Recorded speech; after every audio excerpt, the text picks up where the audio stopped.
Hello বন্ধুরা, welcome to Sutapa's রান্নাঘর। ইলিশ ভাপা, নারকেল ইলিশ, দই ইলিশ তো অনেক হলো। আজ হয়ে যাক ইলিশ মাছের তেল ঝাল। তাহলে চলো দেরি না করে রেসিপিটা শুরু করি। এখানে আমি ইলিশ মাছ নিয়ে নিয়েছি 6 পিস, আর মাছে আমি নুন হলুদ মেখে রেখে দিয়েছি আধ ঘন্টার মতো। এবার সোজা চলে যাব রান্নাঘরে, তবে তার আগে একটা মশলা বানিয়ে নেব। তো এখানে আমি প্রথমে নিয়ে নিচ্ছি 3 চামচ কালো সর্ষে।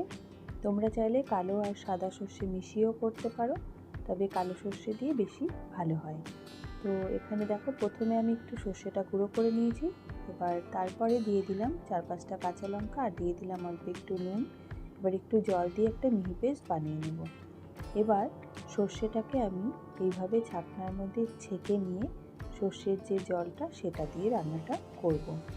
এতে দুটো উপকার হয় বন্ধুরা, রান্নাটা একটু অন্য রকমের টেস্টও হবে, আর সর্ষের যে ঝাঁঝটা আছে সেটা অনেকে পছন্দ করে না, বা যাদের হজমের সমস্যা হয় সেটা কিন্তু হবে না। আর অনেক সময় বাচ্চারাও ঝাঁঝের জন্য খেতে চায় না সর্ষের রান্না, তারা কিন্তু খুব অনায়াসেই খেতে পারবে। তো প্রথমে দেখো রান্নাঘরে আমি এখানে চলে এসেছি, আর রান্নার জন্য দিয়ে দিয়েছি সর্ষের তেল। 4 চামচ সর্ষের তেল দিয়েছি, আর দিয়েছি কালো জিরে আর কাঁচা লঙ্কা। একটু ভেজে নিয়ে দিয়ে দিলাম হাফ চামচ হলুদ গুঁড়ো, হাফ চামচ কাশ্মীরি লঙ্কার গুঁড়ো। এটা কিন্তু খুব সুন্দর একটা রং আসবে তেলের মধ্যে দেওয়ার জন্য। এবার খানিকক্ষণ একটু নেড়ে নিয়ে তারপরে দিয়ে দিলাম ঝোলের আন্দাজে জল। এবার জলটা ফুটে ওঠা অবধি অপেক্ষা করব। এবার দিয়ে দিচ্ছি পরিমাণ মতো নুন। রান্নাটা কিন্তু খুব চটজলদি হয়ে যাবে।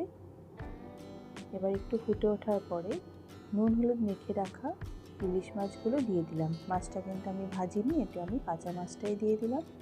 এবার ঢাকা দিয়ে আমি মিনিট 5 মাছটা একটু সেদ্ধ হতে দেব।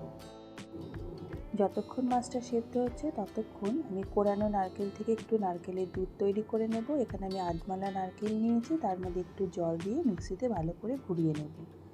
তো এখানে দেখো মিনিট 5 হয়ে গেছে। এবার আমি সর্ষের যে জলটা বানিয়ে রেখেছিলাম সেটা দিয়ে দিলাম। এবার একটু ভালো করে কড়াইটা ধরে নাড়িয়ে দেবো। ইলিশ মাছ খুব সফট মাছ হয়, খুব বেশিক্ষণ রান্না হতে সময় লাগে না। একটু উল্টিয়ে পাল্টিয়ে দিয়ে মাছটাকে আমি আরও 5 মিনিট সেদ্ধ হতে দেবো।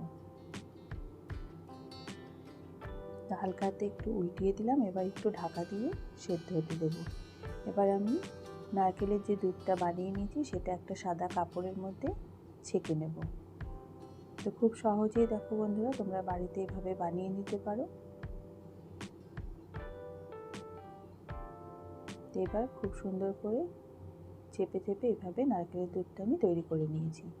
এদিকে মাছটা খুব ভালো করে সেদ্ধ হয়ে গেছে। একটু ঢাকনাটা খুলে নিলাম। একদম দেখো সুন্দর সেদ্ধ হয়ে গেছে। এবার আমি নারকেলের দুধটা উপর থেকে দিয়ে দেবো। তো গ্রেভি তোমরা যেরকম পছন্দ সেরকম রাখতে পারো। আমি একটুখানি গ্রেভি আজকে রেখেছি। এবার উপর থেকে দিয়ে দেবো 3-4টে কাঁচা লঙ্কা।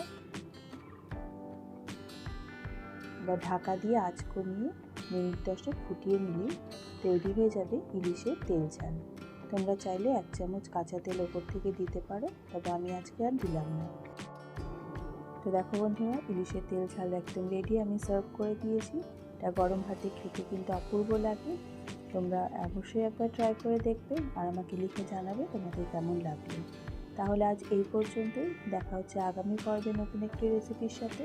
তোমরা ভালো থেকো, সুস্থ থেকো। ধন্যবাদ।